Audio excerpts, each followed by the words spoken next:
Hi class, how you doing today? I just wanted to do a small presentation, bonus presentation actually, for you on options and other derivatives and financial instruments.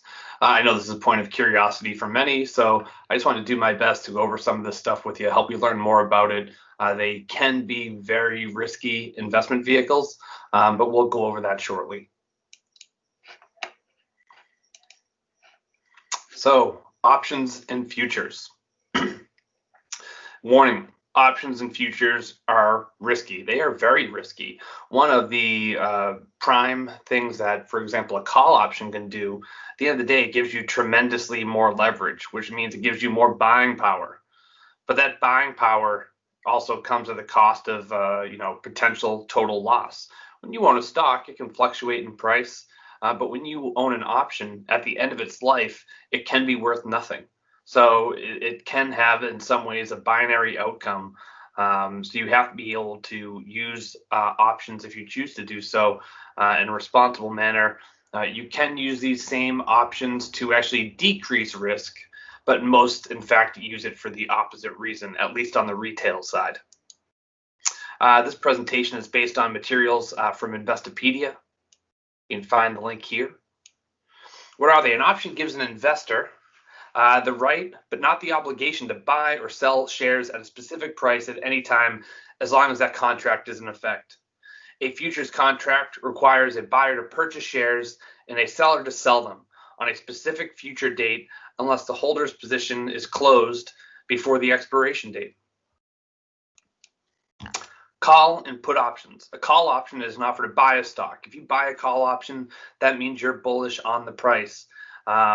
Called at a strike price. So when you buy a call option, let's say you buy a stock and the stock is trading at $20, but you have a call option to buy the stock at 25. The call option, each call option or put option, I should say, has the equivalent buying power of 100 shares of that stock. So a penny stock is actually more cost effective to trade in an option than shares of Amazon and Google, because the option contracts can be fairly expensive. And when I say differentiate between costly and expensive, a stock can be expensive, but the share price can be cheap, right? And by cheap, I mean you can buy many shares of it. In either case, options are a derivative form of investment. They are offers to buy or offers to sell shares that don't represent actual ownership of the underlying investment until the agreement is expired.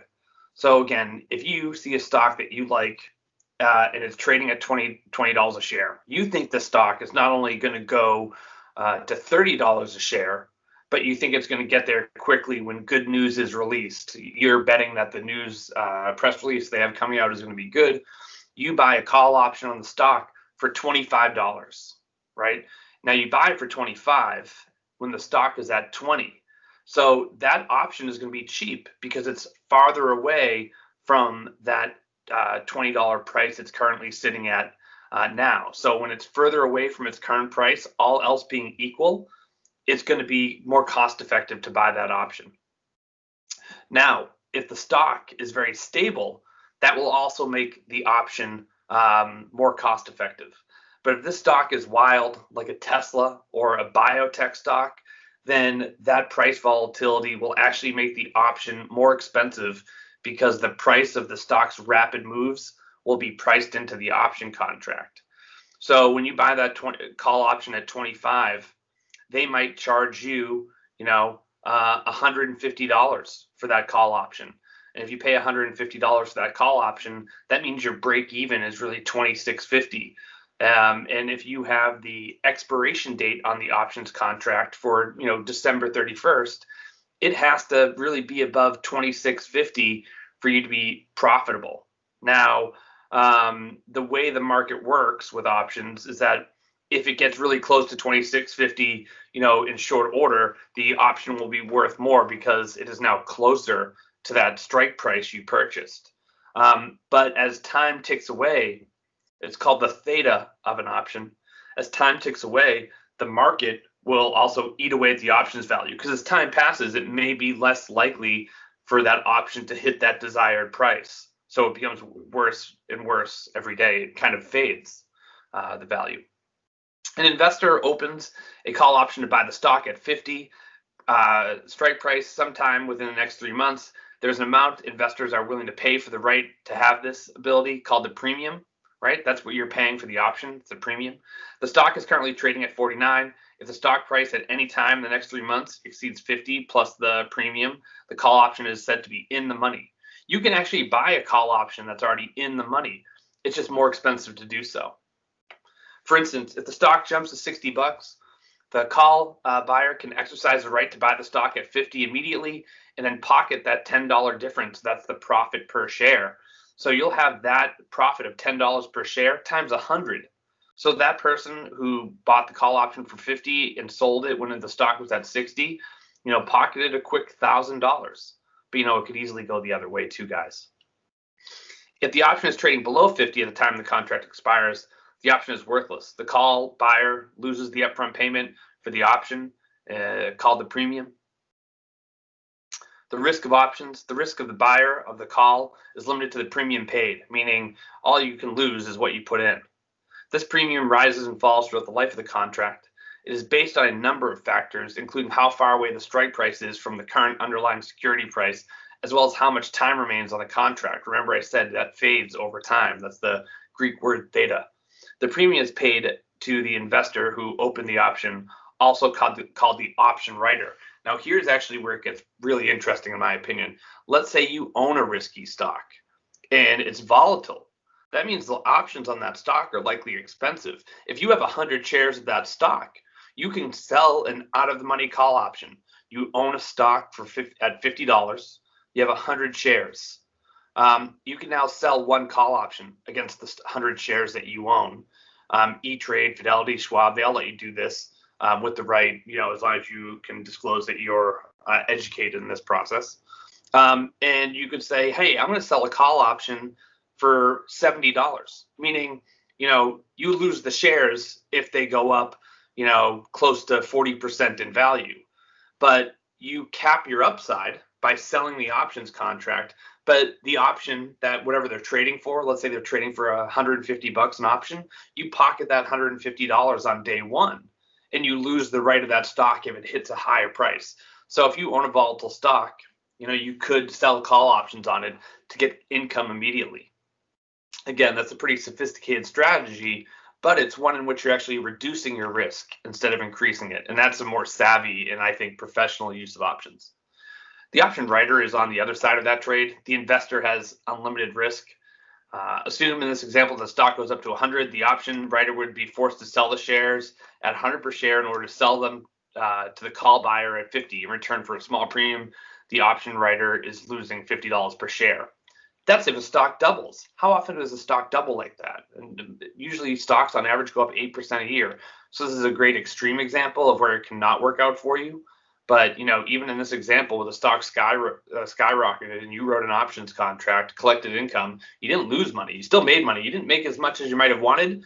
But that's the point. When you're selling an option contract, you're doing it to reduce risk. So if it does go higher, right, that's the price you paid. A put option is the right to sell shares at a strike price at or before the expiration.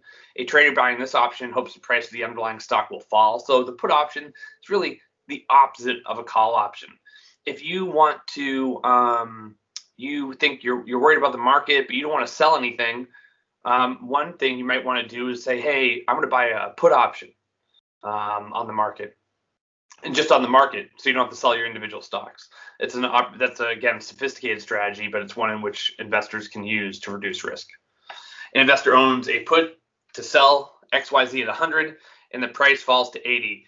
That means the investor will gain $20 a share minus the cost of the original premium, which is usually a fraction of that. And that 20 times 100, is about $2,000. So on that one options contract, again, if the price XYZ is above the expiration, the option is actually worthless.